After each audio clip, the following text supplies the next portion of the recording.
Okay, solving the two-step, not dancing steps, but we have two steps equations with these x squares. Now notice we're going to treat it because there's no parentheses or any quantity being squared. It's just x squared plus 5. Before I can do anything, before I want to square root, I'd have a hairy mess if I square root it now because I'm going to have negatives and square roots and stuff. Let's minus 5 first. Let's make it as simple as we can first. So you want to make it where you only have a squared on one side before you try squaring stuff, if possible. So I'm going to minus a 5 from each side, which makes this x squared equal 16.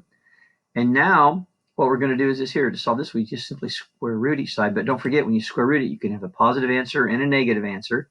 And the square root of 16 is 4. So x will be a positive 4 or negative 4.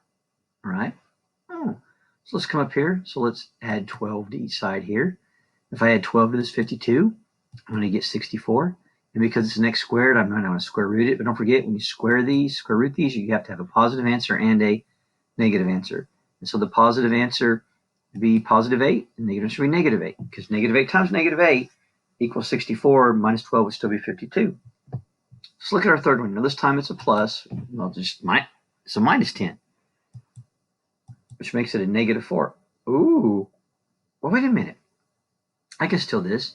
First off, we still square root it, because we can square root negative 4. It's just going to be an imaginary answer. But we have the positive one and the negative. Now, it sounds kind of funny having a positive or negative answer on that.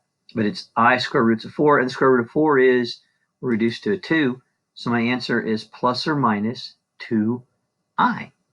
Oh, and if it had been like a negative like 27, it might have been like a negative 3 square root of 3. You follow our regular rules that we normally do. Just basically, when you solve for a squared, you have a positive and negative, and you square root it. And just follow your rules.